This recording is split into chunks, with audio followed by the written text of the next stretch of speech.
ಸುಮಾರು 3 ವರ್ಷಗಳಾಗ್ತಾ ಬರ್ತಾ ಇದೆ ಕಾಂಗ್ರೆಸ್ನ ದುರಾಡಳಿತದ ಸರ್ಕಾರ. ಈ ಸರ್ಕಾರ ಭ್ರಷ್ಟಾಚಾರದಲ್ಲಿ ಒಂದು ಕಡೆ ಮುಳುಗೊಟ್ಟೋಗಿದೆ. ಸುದ್ದಿಗೋಷ್ಠಿ ಕರೆದಿರ್ತಕ್ಕಂಥ ಪ್ರಮುಖ ಅಂಶ, ಈ ರಾಜ್ಯದಲ್ಲಿ ಸುಮಾರು 3 ವರ್ಷಗಳಾಗ್ತಾ ಬರ್ತಾ ಇದೆ ಕಾಂಗ್ರೆಸ್ನ ದುರಾಡಳಿತದ ಸರ್ಕಾರ. ಈ ಸರ್ಕಾರ ಭ್ರಷ್ಟಾಚಾರದಲ್ಲಿ ಒಂದು ಕಡೆ ಮುಳುಗೊಟ್ಟೋಗಿದೆ. ಅದೇನು ಪ್ಯೂನ್ ಇಂದ ಹಿಡಿದು ಪ್ರಿನ್ಸಿಪಲ್ ಸೆಕ್ರೆಟರಿವರೆಗೂ ಕೂಡ ಹಣ ಕೊಡ್ದಿರ ಯಾರಿಗೂ ಪೋಸ್ಟಿಂಗ್ ಇಲ್ಲ, ಹಣ ಕೊಡ್ದಿರ ಯಾರಿಗೂ ಟ್ರಾನ್ಸ್ಫರ್ ಇಲ್ಲ, ಹಣ ಕೊಡ್ದಿರ ಯಾರಿಗೂ ಪ್ರಮೋಷನ್ ಇಲ್ಲ. ಇದು ಒಂದು. ಇನ್ನೊಂದು ಕಡೆ ಏನ್ ಮಾಡ್ತಾ ಇದ್ದಾರೆ, ಅಧಿಕಾರಿಗಳು, ಚುನಾಯಿತ ಪ್ರತಿನಿಧಿಗಳು ಇವರು ಒಡಂಬಡಿಕೆ ಮಾಡಿಕೊಂಡು ಸರ್ಕಾರಿ ಗೋಮಾಳದ ಜಮೀನುಗಳನ್ನ, ಸರ್ಕಾರದ ಜಮೀನುಗಳನ್ನ ಪಿ ನಂಬರ್ಗಳು ಯಾರು ದ ಮೋಸ್ಟ್ ಪವರ್ಫುಲ್ ಈ ಸರ್ಕಾರದಲ್ಲಿ ಮಂತ್ರಿಗಳು, ಸಚಿವರು ಏನಿದ್ದಾರೆ ಆಯಾ ಜಿಲ್ಲೆಯಲ್ಲಿ, ಆಯಾ ಕ್ಷೇತ್ರಗಳಲ್ಲಿ ಪಿ ನಂಬರ್ಗಳನ್ನ ತೆಗೆದುಕೊಳ್ಳೋದು, ಅದನ್ನ ಅವರು ಇನ್ಫ್ಲೂಯೆನ್ಸ್ ಮಾಡಿ ಅವರ ಹೆಸರಿಗೆ ಅವ್ರು ಮಾಡ್ಕೊಳ್ಳೋದು. ಇದೊಂದು ಹೊಸ ಇದು. ಇನ್ ಕೆಲವರು ಏನ್ ಮಾಡ್ತಾ ಇದ್ದಾರೆ, ಜಮೀನುಗಳನ್ನ ಕಡಿಮೆ ದರದಲ್ಲಿ ಜನಗಳ ಹತ್ರ ತೆಗೆದುಕೊಳ್ಳೋದು, ಅದನ್ನ ಇಂಡಸ್ಟ್ರಿ ಮಾಡಿಸ್ತೀವಿ ಅಂತೇಳಿ ಅದು ನಮ್ಮ ಚಿಕ್ಕಬಳ್ಳಾಪುರ ಜಿಲ್ಲೆ, ವಿಶೇಷವಾಗಿ ಶಿಡ್ಲಘಟ್ಟ, ಚಿಂತಾಮಣಿ ಹೆಸರಿಗೆ ಬಹಳ ಅಭಿವೃದ್ಧಿ, ಕೈಗಾರಿಕೆಗಳನ್ನ ತಂದುಬಿಡ್ತೇವೆ, ಸಾವಿರಾರು ಜನರಿಗೆ ಉದ್ಯೋಗ ಕೊಡಿಸ್ತೇವೆ. ಇವರು ಉದ್ಯೋಗ ಕೊಡಿಸೋರು ಬೆಂಗಳೂರು ವಿಮಾನ ನಿಲ್ದಾಣ ದೇವನಹಳ್ಳಿಗೆ 20 ಕಿಲೋಮೀಟರ್ ಸರೌಂಡಿಂಗ್ ಅಲ್ಲಿ ಇವ್ರ ಜಮೀನೆಲ್ಲ ಅಕ್ವಿಸಿಷನ್ ಮಾಡೋದು, ಭೂಸ್ವಾಧೀನ ಮಾಡ್ತಾ ಇರೋದೆಲ್ಲ ಕೂಡ.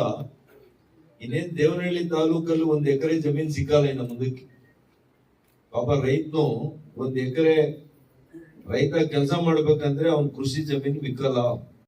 ದೊಡ್ಡಬಳ್ಳಾಪುರ ಇಲ್ಲ, ಹೊಸಕೋಟೆ ಇಲ್ಲ, ಈಗ ಶಿಡ್ಲಘಟ್ಟ, ಚಿಂತಾಮಣಿ ಫಲವತ್ತಾಗಿರುವಂತ ಭೂಮಿಗಳು. ಶಿಡ್ಲಘಟ್ಟದಲ್ಲಿ ಜಂಗಮಕೋಟೆ ಹೋಬ್ಳಿ, ಯಾವ್ದಾದ್ರು ಒಂದು ಹೋಬ್ಳಿ ಅತ್ಯಂತ ಫಲವತ್ತತೆಯಿಂದ ಜಮೀನಿದ್ರೆ ಕೃಷಿ ಜಮೀನು, ಅದು ಜಂಗಮಕೋಟೆ.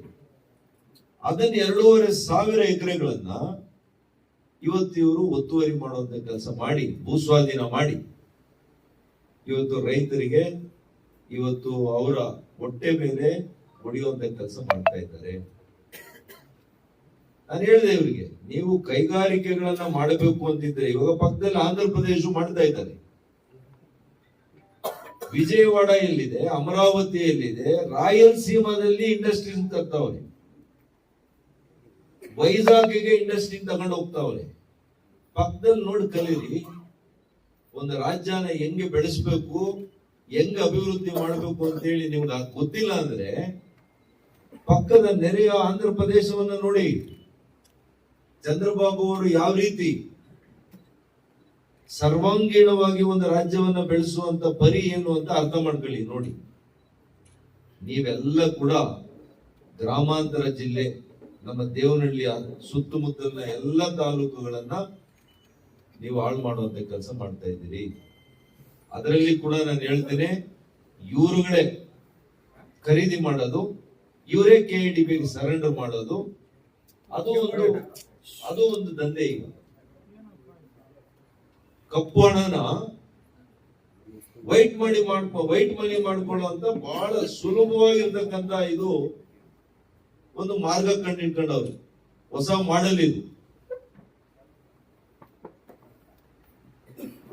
50-60 ಲಕ್ಷಕ್ಕೆ ತಗೊಳ್ಳೋದು, 1.5 ಕೋಟಿ 2 ಕೋಟಿ KIDB 2 ತಿಂಗಳಲ್ಲಿ. ಇದೆಲ್ಲ ನಮ್ಮ ಸರ್ಕಾರ ಬಂದ ಮೇಲೆ ಸುಮ್ಮನೆ ಬಿಡೋದಿಲ್ಲ.